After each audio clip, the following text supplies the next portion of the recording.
예, 우리나라 TV 프로그램 중에 1대 100이라고 하는 그런 TV 프로그램이 있습니다. 여러분도 보신 분이 계신지 모르겠는데요. 저도 실제로 본 적은 없는데 아주 재밌는 프로그램이다라는 그런 소문을 들었습니다.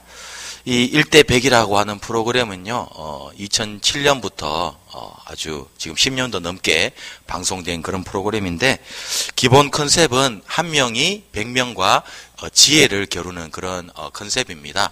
그래서 사회자가 문제를 출제하게 되면은 그 문제를 풀게 되는데, 한 명이 100명을 상대해서 누가 더 지혜로운가 지혜를 대결하는 그런 프로그램이 1대 100입니다. 이제까지 제가 조사해 보니까 11년 동안 이 프로그램이 진행되는데 총 21명이 1인 우승자가 되었습니다. 1인 우승자라는 거 하는 건 뭐냐면 한 명이 100명을 이긴 거죠. 한 명의 지혜가 100명의 지혜를 이긴 사람이 무려 21명이나 배출됐다고 합니다. 그 중에는 우리가 잘 아는 개그우먼 박지선도 있고요. 또 그룹, 여러분 아시는지 모르겠지만 봄, 여름, 가을, 겨울. 예, 저도 옛날에 많이 들었던 노래 그룹인데요. 봄, 여름, 가을, 겨울에 드러머 전태관 씨, 또 전 KBS 강수정 아나운서 등 같은 사람들이 우승을 했다고 합니다. 최근에는 G.O.D, 아시죠? G.O.D의 멤버였던 김태우 씨가 우승을 해서 화제가 되기도 했습니다. 출제되는 문제도 아주 다양하다고 합니다. 그래서 국어 맞춤법도 있고요. 사자성어, 속담, 문학, 미술, 영화, 음악, 과학, 상식에 걸쳐서 다양한 문제들이 출제 제목으로 인해서 이 1대 100의 프로그램에 출연하는 특별히 그 1인 우승자들은 우리나라의 어떤 지혜자들의 대표라고 할 수가 있겠습니다. 1대 100 프로그램의 우승자들이 현대의 지혜자들을 대표한다고 한다면 솔로몬은 세상 가운데 이때까지 존재했던 사람들 중에서 가장 지혜로운 사람으로 성경이 소개하고 있습니다. 솔로몬의 지혜가 얼마나 대단했던지 전 세계에서 솔로몬의 지혜의 말씀을 들으려고 솔로몬에게 몰려들었다고 합니다. 또 솔로몬의 지혜는요, 한 분야에만 국한된 것이 아니라 전 분야에 걸쳐서, 모든 분야에 걸쳐서 솔로몬은 탁월한 지혜를 가진 사람들이었다고 합니다. 우리 모두도 그런 사람이 되기를 축복합니다. 솔로몬처럼 지혜로운, 이 시대에 지혜로운 하나님의 사람들이 되시기를 주님의 이름으로 축복합니다. 솔로몬의 지혜가 얼마나 대단했는지 성경은 이렇게 말씀합니다. 열왕기상 4장 29절에서 34절입니다. 하나님이 솔로몬에게 지혜와 총명을 심히 많이 주시고 또 넓은 마음을 주시되 바닷가에 모래같이 하시니 솔로몬의 지혜가 동쪽 모든 사람의 지혜와 애굽의 모든 지혜보다 뛰어난지라. 그는 모든 사람보다 지혜로워서 예스라 사람 에단과 마홀의 아들 헤만과 갈골과 다르다보다 나음으로 그의 이름이 사방 모든 나라에 들렸더라. 그가 잠언 3000가지를 말하였고 그의 노래는 1005편이며 그가 또 초목에 대하여 말하되 레바논의 백향목으로부터 담에 나는 우슬초까지 하고 그가 또 짐승과 새와 기어다니는 것과 물고기에 대하여 말한지라. 사람들이 솔로몬의 지혜를 들으려 왔으니 이는 그의 지혜의 소문을 들은 천하 모든 왕들이 보낸 자들이더라. 이렇게 말씀하고 있습니다. 이처럼요, 솔로몬은 얼마나 지혜로웠던지 식물학, 동물학, 곤충학, 의류학 등 모든 분야에 있어서 모르는 것이 없을 정도로 탁월한 지혜와 지식을 가졌고요. 오늘 본문에 보니까 잠언을 무려 3000개나 그렇게 말을 하였다고 합니다. 또 솔로몬은요, 성경 저자 중에 한 명입니다. 그래서 이 성경 66권 중에서 무려 3권의 성경책을 솔로몬이 기록을 했습니다. 그래서 잠언, 전도서, 아가서를 솔로몬이 기록을 했습니다. 그리고 시편도요, 솔로몬이 기록했는데 전체 150편의 시편 가운데서 2편, 시편 72편과 127편이 솔로몬이 지은 그런 시들입니다. 그리고 이 솔로몬은요, 3권의 성경책을 지었는데 잠언과 전도서, 아가서를 지었는데 각기 그의 인생의 다른 때에 이 성경책을 지었다고 합니다. 오늘 우리가 읽은 잠언 말씀은 이 솔로몬이 자신의 장년기에 지은 성경책이었습니다. 유대개혁 문헌에 따르면요, 솔로몬은 그의 청년 때에 아가서를 지었고요. 장년기에는 잠언서를, 그리고 노년기에 들어서서 이 전도서를 지었다라고 합니다. 오늘 우리가 읽은 이 잠언의 말씀은, 잠언 4장은 우리가 읽었는데 내 아들아 라는 말로 그렇게 시작을 하고 있습니다. 그렇기 때문에 이 내 아들아 라고 시작했기 때문에 이 솔로몬 왕의 제일 1차적으로 이 잠언을 주는 대상은 누구냐면 자신의 아들인 솔로몬의 아들 르호보암 왕에게 교훈하기 위해서 이 잠언의 말씀을 지은 것입니다. 그런데 더 나아가서는 하나님의 자녀들인 우리 모두에게 하나님께서 이 말씀을, 잠언의 말씀을 주신 줄로 믿습니다. 이 잠언은요, 또 아들, 오늘 본문에 보니까 내 아들아 라고 말을 하고 있습니다. 그러니까 아들들, 남자들에게만 주어졌다고 또 우리가 오해하기 쉬운데, 이 잠언은요 남자들뿐만 아니라 여자들에게도 주어진 말씀입니다. 그것을 알 수 있는 것이 무엇이냐면 유대인의 성경책 구성을 보면 우리가 그것을 추측을 할 수 있습니다. 우리나라 성경책과 유대인들이 가지고 있는 히브리 성경책은 다소 이 성경책이 배열된 순서가 다릅니다. 우리말 성경은 어떻습니까? 잠언 다음에 뭐가 나오죠?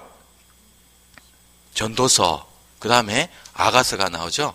다 하시면서 가만히 계시네요. 잠언, 전도서, 아가서, 이렇게 우리나라 성경은 되어 있습니다.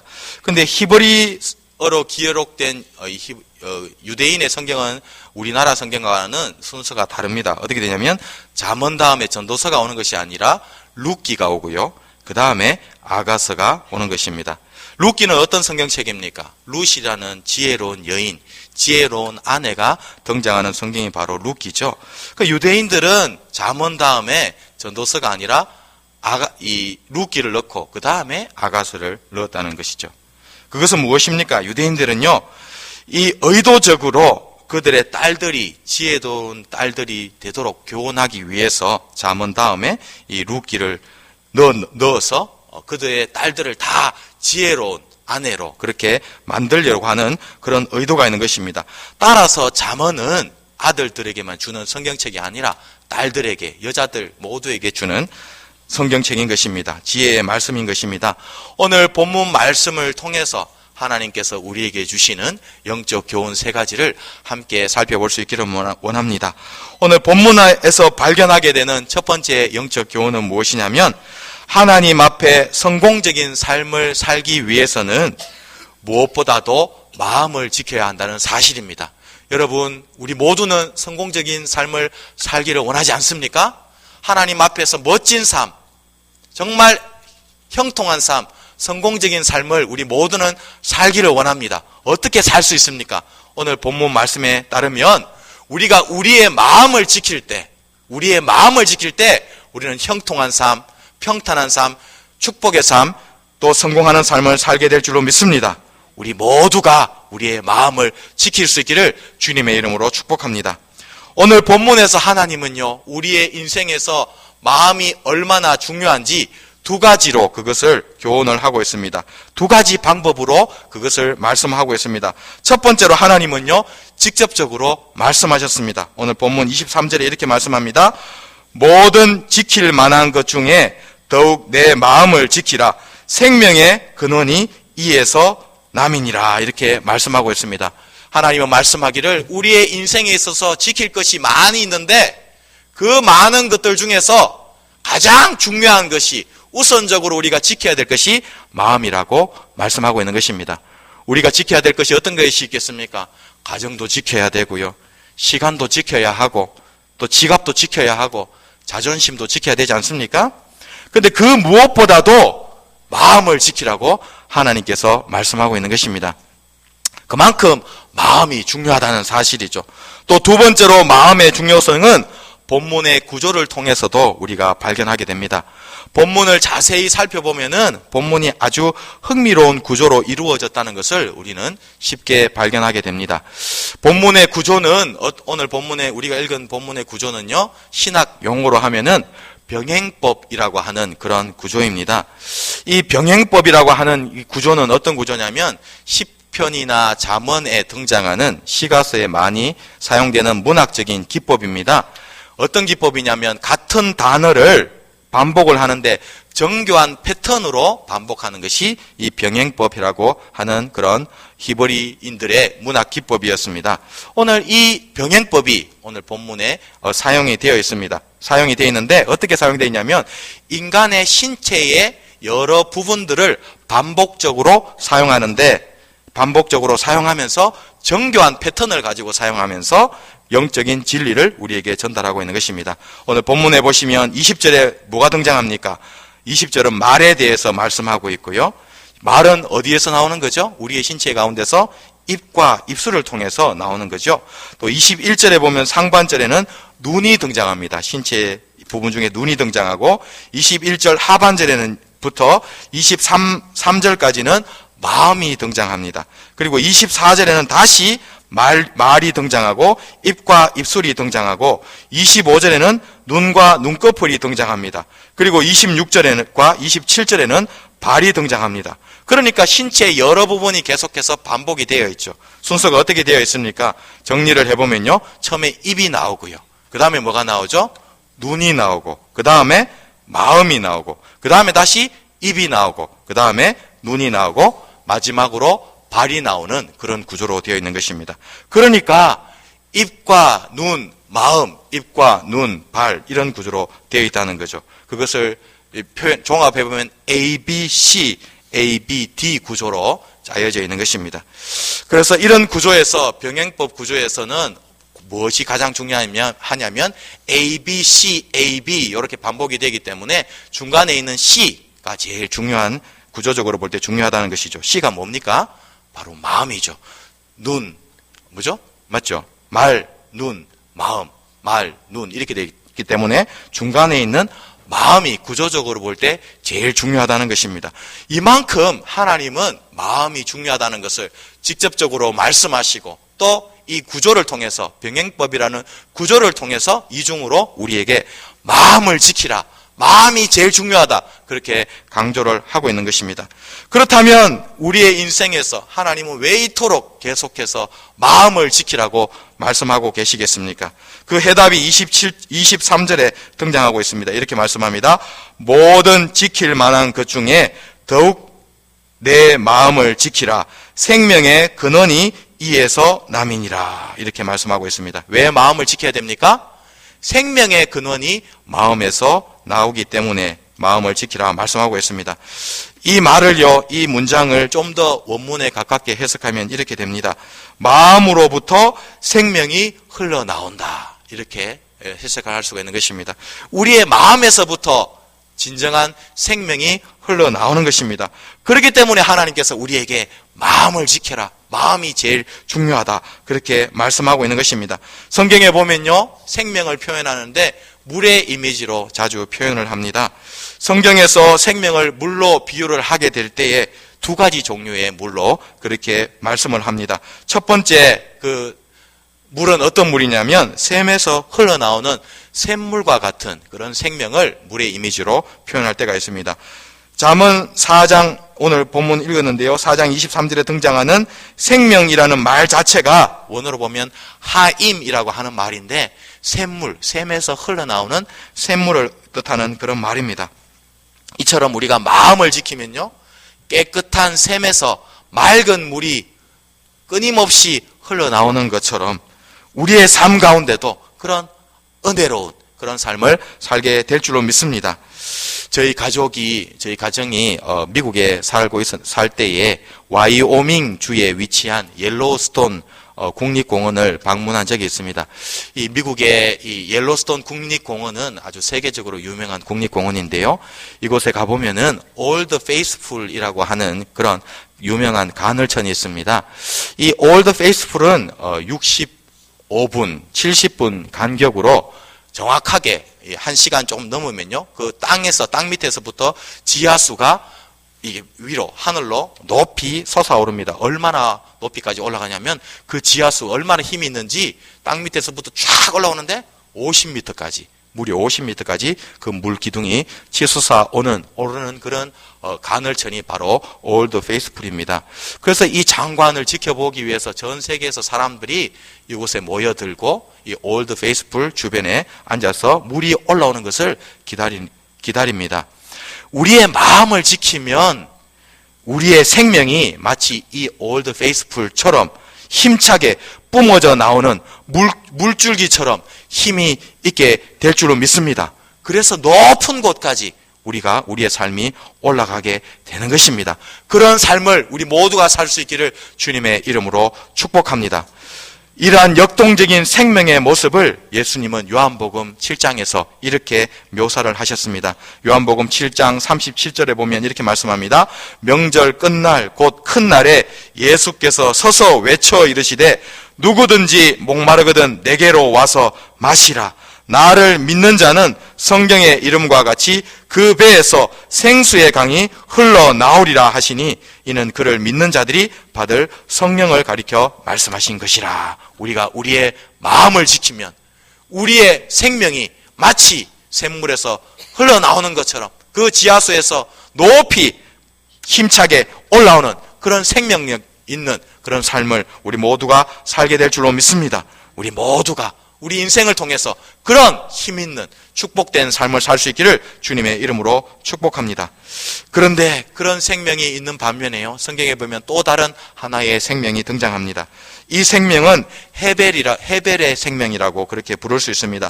전도서 1장 2절에 보면 이렇게 말씀합니다. 전도자가 이르되 헛되고 헛되며 헛되고 헛되니 모든 것이 헛되도다 이렇게 말씀하고 있습니다. 이 구절에 보면요, 헛되다는 말이 무려 5번이나 반복되는데 이 헛되다는 말이 히브리 원문으로 보면 헤벨이라고 하는 그런 단어입니다. 이 헤벨이라고 하는 말은 크게 두 가지의 뜻이 있습니다. 첫 번째 뜻은 헛되다는 것이고요, 두 번째 뜻은 수증기라는 그런 뜻이 있습니다.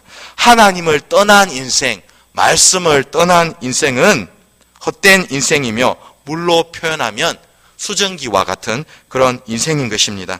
잠깐 있다가 사라져버리는 그런 수증기와 같은 그런 보잘것없고 힘없고 찰나적인 그런 인생을, 하나님을 떠난 인생은 그런 인생이라 그렇게 말씀하고 있는 것입니다. 잠언 21장 6절에서도 이런 인생을 안개로 표현하고 있습니다. 속이는 말로 재물을 모으는 것은 죽음을 구하는 것이라 곧 불려다니는 안개니라 이렇게 말씀하고 있습니다. 우리 모두는 2018년 새해에 수증기와 같은 헛되고 의미 없는 인생이 아니라 샘물과 같은 힘있고 생명력 넘치는 또 성장하는 그런 삶을 살 수 있기를 주님의 이름으로 축복합니다. 우리가 마음을 지킬 때 그런 삶을 살게 될 줄로 믿습니다. 요즘 대한민국 사회에서 점점 사회적 문제로 대두되고 있는 것이 중에 하나가 바로 조울증 환자들의 급증입니다. 조울증은 여러분 잘 아시는 대로요, 정신질환인데 조증과 우울증이 교대로 반복되는 그런 일종의 정신질환입니다. 그래서 조울증에 걸린 사람들은 어떻게 됩니까? 좋을 때는 한없이 기쁘고 막 들떠서 좋아하는데 안 좋으면요, 안 좋기 시작하면은 한없이 다운되는 것이 바로 조울증 환자들의 특징입니다. 얼마 전에 자살한 이 샤이니의 멤버 종영군의 사망 원인도 밝혀졌는데 조울증이 그 원인이었다고 합니다. 종영군의 유서가 그가 살던 청담동 집에서 발견됐는데 이런 내용이 유서에 적혀 있었다고 합니다. 난 속에서부터 고장났다. 천천히 날 갉아먹던 우울은 결국 날 집어삼켰고 난 그걸 이길 수 없었다. 얼마나 무섭습니까? 그렇게 유능하고 재능 많고 세계적인 아이돌 그룹 가수였던 이 종현군이요, 그의 삶을 망친 것이 바로 다른 것이 아니라 마음의 병, 우울증이었다는 사실입니다. 종현군뿐만 아니라 잘 나가는 우리 한국 연예인들 중에 많은 사람들이 우울증과 같이 또 공황장애와 같은 정신질환에 시달리고 있다고 합니다. 이처럼 현대인들 중에서 많은 사람들이 마음을 지키지 못해서 고통을 당하고 있는 것입니다. 며칠 전에도 모 국회의원이 순간적인 감정을 자제하지 못하고 국민이 보낸 비판 글에 대해서 그런 문자를 답글을 보냈다 그러죠. 어떤 걸 했다 합니까? 미음, 치읓, 시읒, 쌍기역, 시옷, 기역, 비역, 치읓. 무슨 말씀인지 아시겠습니까? 욕이죠, 욕. 욕을 쓰게, 해야 되는데. 미음, 치읓, 시읒, 키읔. 뭔지 아시겠죠? 예, 그거를 욕설을 답글로 국민에 막 욕을 하니까, 자기 비판하니까 그걸 미음, 시읒, 기역, 장기역 이러면서 막 쳤다고 합니다. 그래서 어떻게 됐습니까? 온 국민 앞에서 망신을 당했죠. 망신살이 뻗쳤습니다. 부끄러움을 당하고 공개적으로 제가 잘못했습니다, 사과를 국회의원이 했다고 합니다. 자신에 대해서 비판글을 올린 사람의 글을 보면 누구나 화가 나는 것이 인지상정이지 않습니까? 누구나 화가 나죠. 자신을 비판하면 누군들 화가 나지 않겠습니까? 하지만 그런 상황 가운데서 자신의 마음을 지켜 순간적인 감정을 자제했다면은 그 국회의원은 국민 앞에서 망신을 당하는 일은 피할 수 있었을 것입니다. 그런데 결과적으로 마음을 지키지 못했기 때문에 이처럼 온 국민 앞에 수치를 당하게 된 것입니다. 우리 모두는 어떻습니까? 우리는 우리의 마음을 얼마나 잘 지키고 있습니까? 새해 시작하고 일주일 지났는데 벌써부터 마음을 지키지 못하고 작심삼일하고 계시고 포기하고 계시는 분은 혹시 없습니까? 1월 1일에 세운 계획, 결심 벌써 무너지고 벌써 흔들리고 있는 분은 혹시 우리 가운데 없습니까? 혹시 그런 분이 있다면 다시 마음을 새롭게 하고 마음을 지킬 수 있기를 주님의 이름으로 축복합니다. 누구나 놀고 싶고 누구나 편하게 쉬고 싶습니다.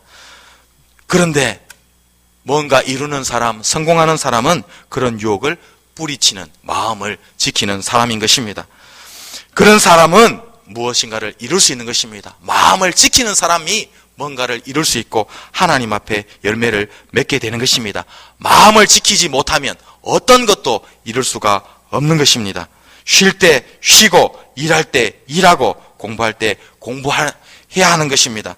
절대가 될 때 시간을 선용하고 세상에서도 인정받고 교회에서도 열심을 품고 주님을 섬기게 될 줄로 믿습니다.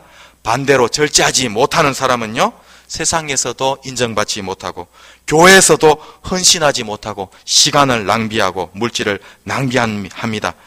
어떤 사람, 그런 사람이 있죠. 인터넷 쇼핑을 하게 되면 한정판이라고 말하면 그거를 절제를 못하고 무조건 사야 되겠다고 누르는 사람들, 그 마음을 지키지 못하는 사람인 것입니다. 결국 어떻게 합니까? 내가 왜 샀나? 그렇게 조금 있다가 후회하는 것입니다. 2018년 새해 우리 모두는 우리 마음을 지킴으로 하나님 앞에 성공된 삶, 생명력 넘치는 삶을 사실 수 있기를 주님의 이름으로 축복합니다. 오늘 본문과 성경 전체에서 발견하게 되는 두 번째 영적 교훈입니다. 그것은 무엇이냐면 하나님께서 우리에게 마음을 지키는 두 가지 영적 무기로 말씀과 기도를 주셨다는 사실입니다. 하나님은요, 우리의 마음을 지키라 명령하셨고 그 마음을 지킬 수 있는 영적인 두 가지 무기를 주셨는데 그것이 바로 말씀과 기도라는 사실입니다. 말씀, 하나님의 말씀을 우리의 마음 가운데 채울 때 우리의 마음을 지키게 될 줄로 믿습니다. 오늘 본문에 보면요, 하나님의 말씀에 대해서 삼중적으로 계속해서 강조를 하고 있습니다. 우리의 입술과 눈과 마음을 하나님의 말씀으로 채울 때 우리는 우리의 마음을 지키게 될 줄로 믿습니다. 우리는 먼저 우리의 입술에서 구부러지고 삐뚤어진 말을 버리고 하나님의 말씀으로 채울 수 있기를 원합니다. 24절 이렇게 말씀합니다. 구부러진 말을 내 입에서 버리며 삐뚤어진 말을 내 입술에서 멀리하라. 구부러진 말, 삐뚤어진 말, 새해에는 우리 모두가 버릴 수 있기를 원합니다. 구부러진 말, 삐뚤어진 말 계속하게 되면 우리의 인생을 망칠 뿐만 아니라 교회에 큰 해를 끼치게 되는 것입니다. 그러므로 우리는 반대로 우리 입술에 구부러진 말, 삐뚤어진 말이 아니라 하나님의 말씀을 담아야 될 줄로 믿습니다. 20절 이렇게 말씀합니다. 내 아들아, 내 말에 주의하며 내가 말하는 것에 내 귀를 기울이라. 하나님의 입, 하나님의 말씀에 우리의 귀를 기울이면 우리는 살게 되고 회복되고 치유되고 기적이 일어나게 될 줄로 믿습니다. 우리의 귀에 하나님의 말씀을 가득 채우게 되면 결국 그 가득 채운 하나님의 말씀이 우리의 입술을 통하여 나오게 될 줄로 믿습니다. 2018년 새해에 우리 모두가 그런 삶을 살 수 있기를 원합니다. 우리 모두는 귀와 입뿐만 아니라 눈에도 하나님의 말씀으로 가득 채울 수 있기를 축복합니다. 21절 이렇게 말씀합니다. 그것을 말씀이죠. 내 눈에서 떠나게 하지 말며 하나님의 말씀을 눈에서 떠나지 말게 하라고 명령하고 있는 것입니다. 늘 말씀을 가까이 하고 읽으라고 명령하고 있는 것입니다. 그리고 그렇게 되면 어떻게 됩니까? 25절입니다. 내 눈은 바로 보며 내 눈꺼풀은 내 앞을 곧게 살펴. 하나님의 말씀을 가까이, 눈에 가까이 하게 되면 우리의 눈이 바로 보게 되고 우리의 길이 곧게 된다는 사실입니다. 바른 판단력을 가지게 된다는 사실입니다. 얼마 전 미국뿐만 아니라 전 세계를 깜짝 놀라게 한 한 권의 책이 출판되었습니다. 책 제목이 뭐냐면 Fire and Fury입니다. 즉 화염과 분노입니다. 미국의 작가 겸 언론인인 마이클 울프라는 사람이 트럼프 대통령과 백악관 안팎을 취재해서 쓴 글이 바로 이 화염과 분노라는 책인데 굉장히 큰 센세이션을 일으켰습니다. 올해 1월 5일 날 며칠 전에 이 책이 출판됐는데 출판되자마자 아마존, 인터넷 서점이죠. 아마존의 도서 부분 베스트셀러에 올랐습니다. 그만큼 사람들의 관심을 끄는 그런 책입니다. 이 책은 어떤 내용을 담고 있냐면요. 2016년 7월 트럼프 대통령이 대선을 앞두고 있을 때에 자신의 장남과 사위를 통해서 경쟁자였던 힐러리 클린턴의 약점을 알아내기 위해서 러시아 정보 요원들을 비밀리에 만나서 정보를 캐내는 내용이 폭로되어 있습니다. 이 책이 사실이라면 트럼프는 어떻게 일을 한 것입니까? 대통령이 되기 위해서 적국과 내통한 것이 되는 것입니다. 그래서 이 책이 출판되자마자 트럼프 대통령은요, 그 책에 있는 모든 내용은 거짓이다라고 그렇게 반박을 했습니다. 그래서 트럼프 대통령과 이 책을 지은 마이클 울프 사이에 누가 진실을 말하고 있는가 지금 공방이 한창입니다. 이처럼 세상에서는 과연 누가 진실을 말하는지 누가 거짓을 말하는지 우리는 분간하기 힘들 때가 많습니다. 이처럼 세상의 소리들은요 가짜가 많지만 하나님의 말씀인 성경은 영원 불변한 진리인 줄로 믿습니다. 그러므로 이 영원한 진리인 성경 말씀을 우리의 귀와 입과 마음에 채우게 되면 우리는 형통한 삶, 또 축복의 삶을 반드시 살게 될 줄로 믿습니다.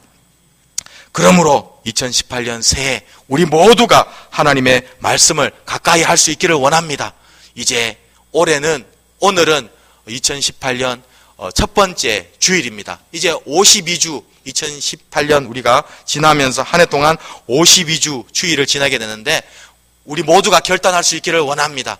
52주 내가 주일 성수를 하나님 앞에 하기로 결단하기를 원합니다.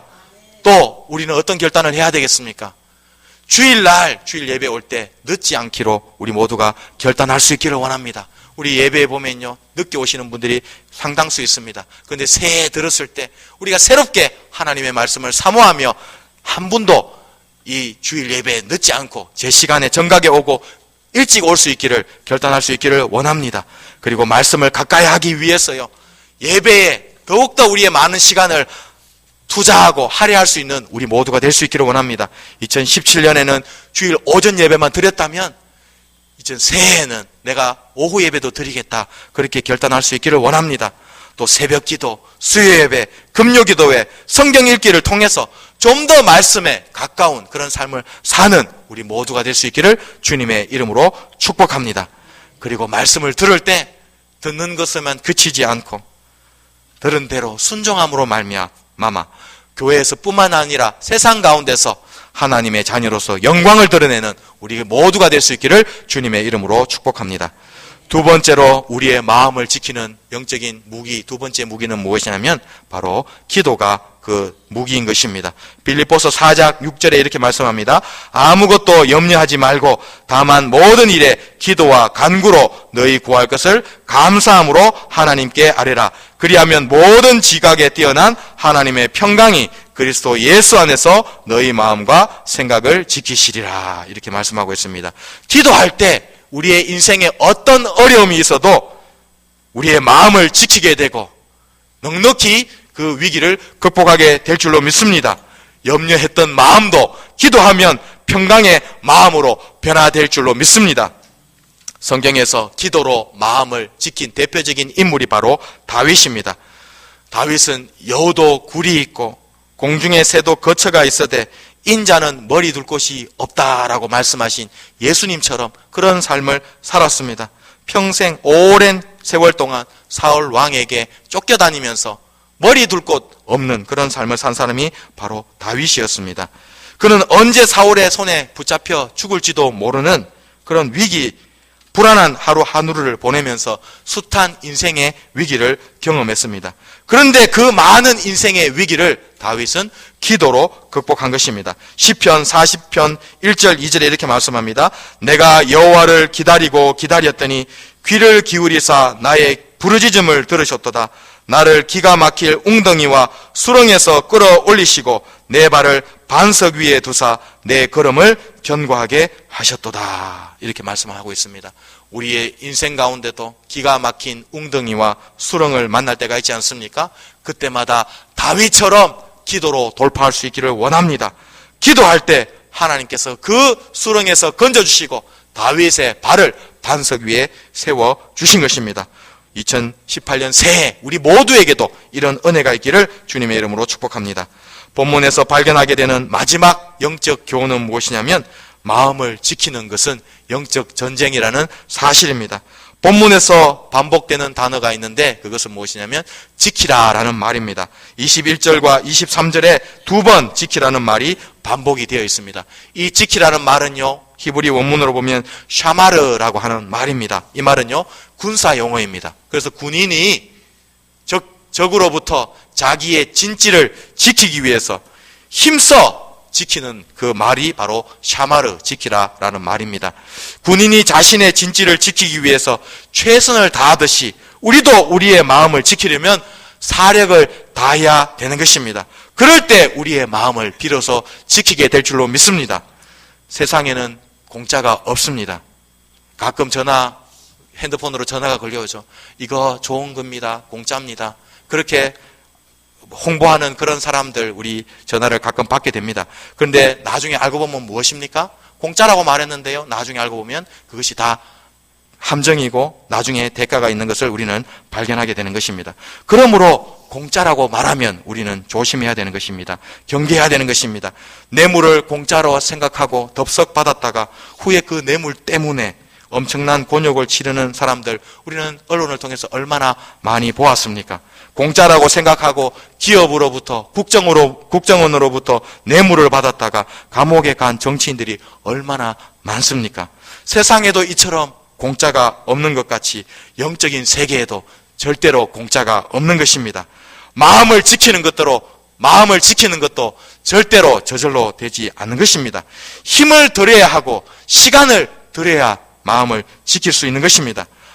가만히 있으면 우리의 마음은 혼란스럽고 염려가 찾아오고 불안이 찾아오는 것입니다.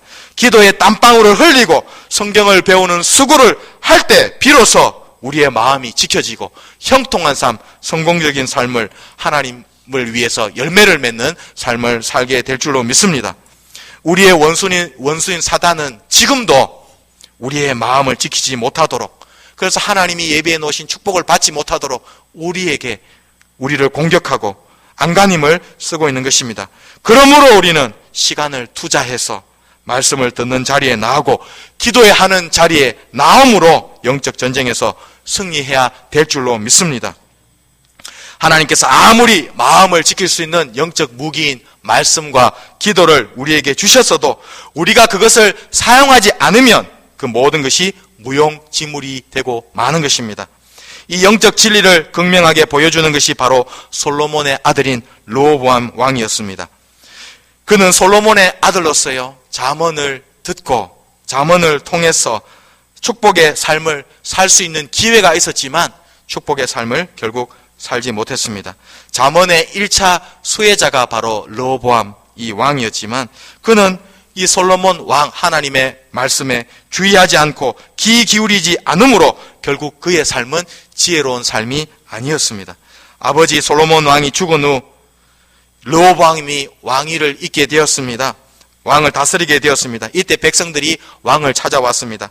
그리고 말했습니다.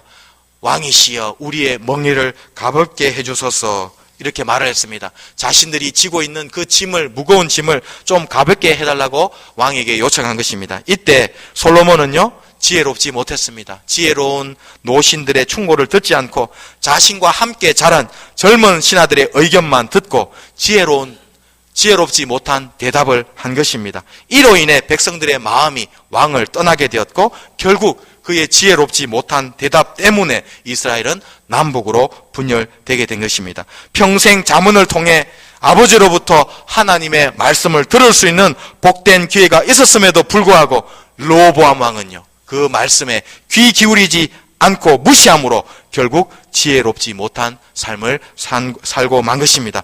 오늘 우리는 르호보암 왕의 전철을 밟지 않기를 주님의 이름으로 축복합니다. 우리 모두는 한 사람도 예외 없이 말씀과 기도를 통해 가장 중요한 우리의 마음을 지킴으로 2018년 새해 하나님 앞에서 생명력 넘치는 삶, 범사에 성장하는 삶을 살 수 있기를 주님의 이름으로 축복합니다.